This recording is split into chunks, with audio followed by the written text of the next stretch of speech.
Bom, em primeiro lugar, muito obrigado a todos pela presença. Para mim é uma satisfação estar colaborando com Gabriel Ferreira e com Bel Pires, Asa Filho, nessa manutenção do chá de conversa e som, na verdade. Assim que eu tomei conhecimento diretamente com o Gabriel de que ele não permaneceria no Amélio Amorim, logo de primeira eu perguntei a ele: e aí o chá, como é que vai ficar? Vai continuar? Vamos manter. Estou à disposição para colaborar no que for possível, especialmente pelo fato de atuar em meio de comunicação aqui. Eu me coloquei inteiramente à disposição para colaborar nesse processo de divulgação que eu acho que é extremamente importante para fazer com que as pessoas tenham ciência de que discussões desse porte estão sendo travadas, temas relativos à cultura estão sendo levantados e abordados por aqueles que cotidianamente fazem e vivem esse movimento cultural e artístico da cidade, que é tão pujante, é tão vibrante, tão forte, tão diverso, mas que, infelizmente, os próprios veículos de comunicação, os veículos de comunicação tradicionais, eles ainda não dão a devida valorização, o devido espaço, e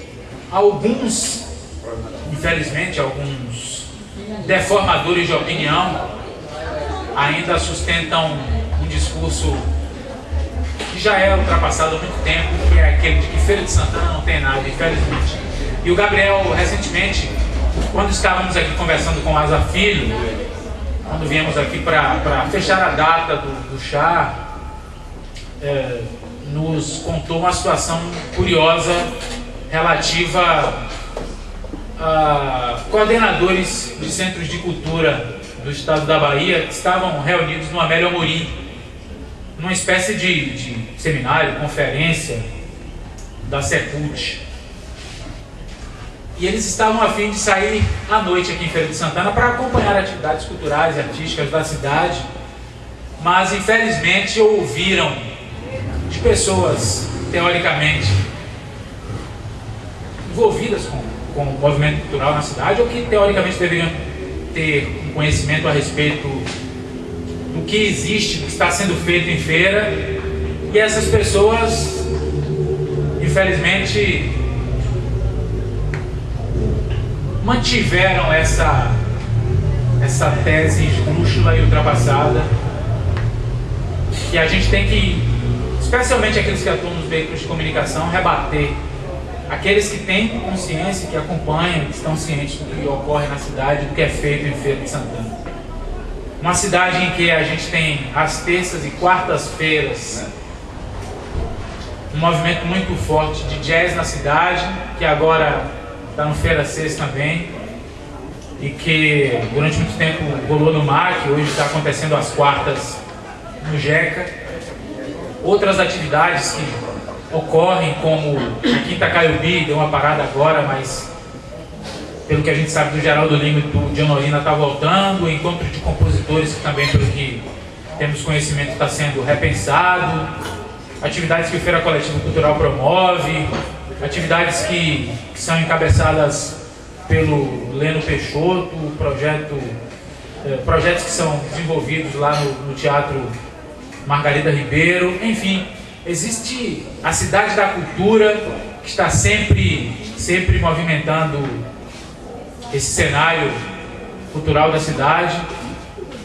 São poucos exemplos que trago aqui para reafirmar que a gente vive um momento muito rico e muito diverso no que tange a essa produção cultural de Feira de Santana. Sem falar em outras ações. O Café Literário deu uma parada, mas está tentando. Já dia 20 está confirmado? É da FAT. Dia 20 é da FAT. Ah, legal. Mas o Café da Sociedade dos Poetas quase Vivos vai voltar. Estou sabendo que vai voltar. Enfim, num cenário como esse, é complicado ouvir daqueles que deveriam ser formadores de opinião um discurso que vai de encontro a essa realidade. Então, na condição de alguém que trabalha num veículo de comunicação de massa tradicional, como uma emissora de rádio, no meu caso a Rádio Subaé, eu me vejo na obrigação, por conhecer esse movimento, por conhecer muitas das pessoas que fazem esse movimento cultural e artístico da cidade, de dar a minha contribuição no processo de divulgação, e nesse caso específico, divulgando, informando as pessoas sobre o Chá de Conversa e Sonho, que vai estar sempre acontecendo uma vez por mês aqui na Cidade da Cultura. E eu queria, inclusive, Gabriel, aproveitar essa oportunidade para sugerir que, para além dos debates, das discussões que vão ser travadas a partir de hoje aqui, nesse momento num tema livre, e nas próximas edições, sempre com temas específicos, que a gente possa produzir, além das reflexões e dos debates, a partir delas, que a gente produza algo físico, concreto, para levar as autoridades, entre aspas, do segmento. Eu vejo com bons olhos o movimento que ocorre hoje na Secretaria de Cultura e Esporte lá dentro do município. Sempre fui muito cético e sou muito cético quanto às figuras que assumem funções, que têm assumido nos últimos anos essas funções aqui em nossa cidade. E fui muito cético quando soube quem assumiria a Secretaria de Cultura, Esporte e Lazer, o Jailton Batista. Mas tenho percebido, e por algumas pessoas que já conversaram com ele, que atuam no meio, e que avaliaram esse começo de trabalho dele, que ele tem pelo menos uma perspectiva um pouco diferente. Alguns fatos relativos à micareta já apontam para isso, e eu acho que a partir dessa postura um pouco diferenciada em relação aos gestores anteriores, que o atual secretário demonstra, que a gente deve também levar a essas autoridades o resultado desses debates, os resultados desses debates, dessas reflexões, para que a gente contribua ainda mais de maneira efetiva com o movimento cultural da cidade. Não só para o âmbito do poder municipal, mas também em outras esferas. A administração do próprio Amélia Amorim, do Centro Universitário de Cultura e Arte, a inserção da Universidade Estadual de Feira de Santana no segmento. A UFS tem uma participação muito marcante em alguns eventos, pode ampliar isso muito mais, o CUC especialmente, e eu acho que é nosso compromisso, deve ser nosso compromisso levar adiante o fruto dessas reflexões e desses debates que começarão a ser levantados aqui a partir de hoje. Muito obrigado.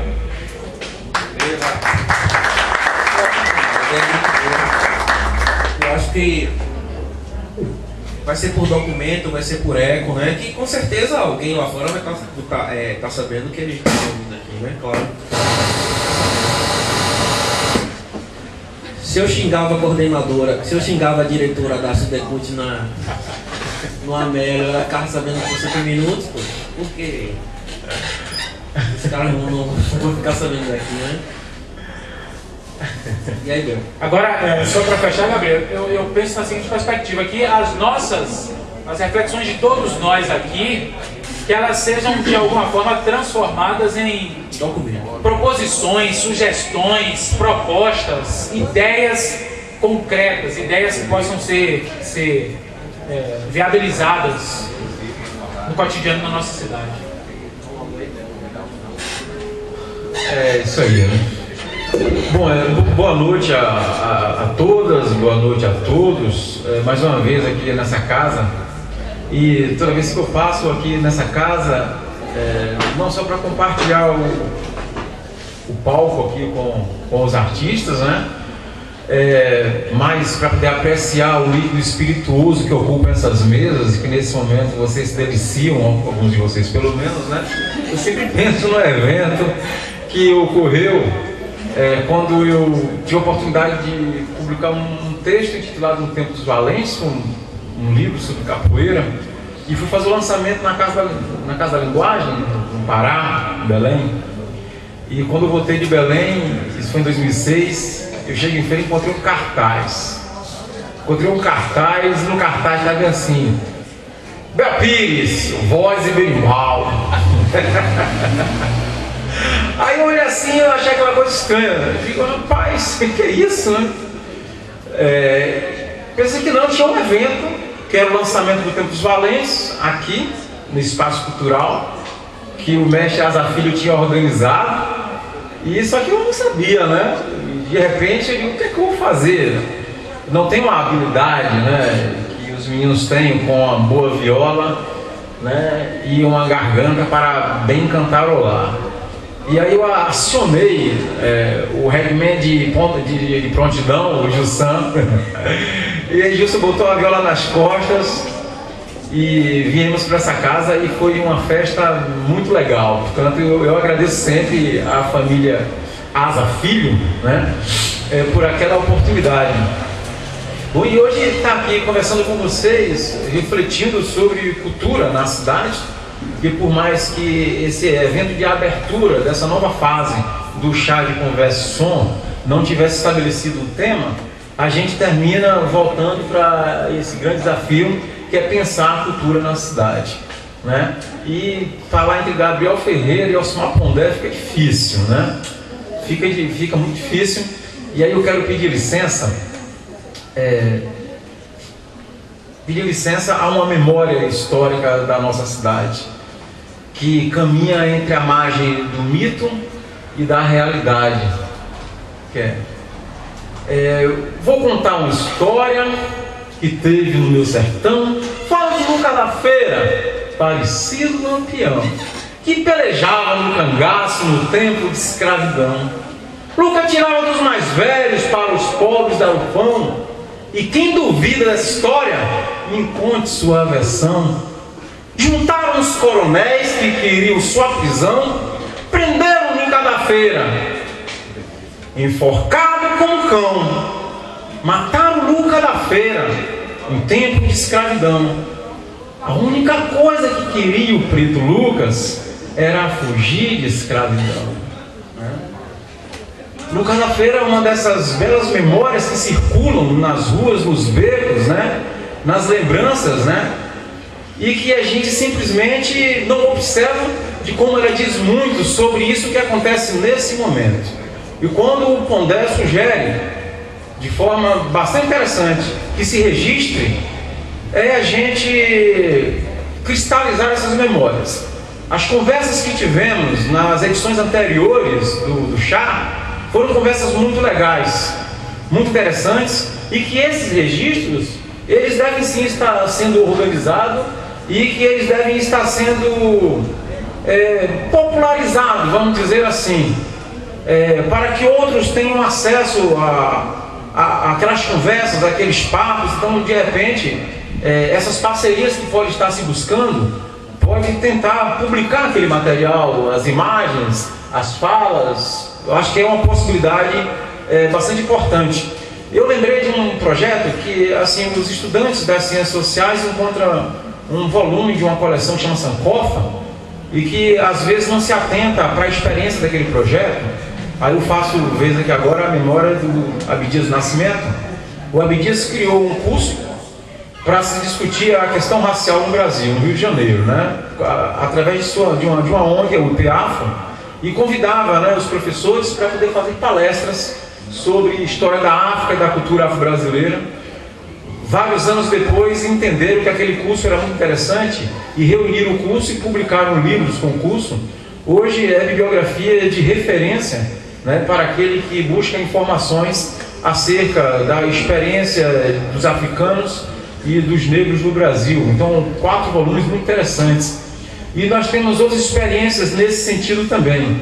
E por que não essas conversas de canto que nós fazemos, né, na cidade de Feira de Santana? As conversas faladas e as conversas cantadas, né? Como os nossos artistas se manifestam, né? De como a nossa música, a nossa literatura, a nossa arte, a nossa dramaturgia, ela diz, ela interpreta a cultura da cidade. E que isso precisa ser passado, né?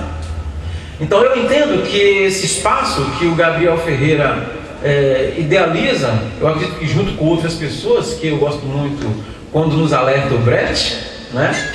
Então ninguém conquistou sozinho. Então o Gabriel, ele ele traz esse espaço, e esse espaço ele deve ser um espaço de provocação, não é? Nós, às vezes, quando participamos dos projetos, somos orientados a nos limitar nas observações, nas reflexões, nas conversas, e isso fere bastante. Quando a gente goza da autonomia política, a gente goza da autonomia intelectual, e a gente goza da autonomia cidadã. E isso vai nos matando aos poucos. E nós morremos e ninguém avisa que nós morremos. E esse é o grande problema. Pois nós não iremos morrer, portanto, não precisaremos de ninguém que venha nos avisar se já morremos ou se ainda estamos por morrer. Esse espaço deve ser o espaço da provocação, deve ser o espaço do anúncio para dizer: nós não iremos morrer por mais que você nos mate. Essa é a verdade, não é? Bom, então esse é o espaço que não morreu e que não irá morrer, por mais que continue matando como fazem cotidianamente. Como acharam que tinham matado o chá de conversa e som, e hoje nós estamos aqui. Então o chá de conversa e som, nessa edição de hoje, tem como tema o seguinte texto: eu não morri, nós não morremos, por isso nós estamos aqui. Amém. Boa noite.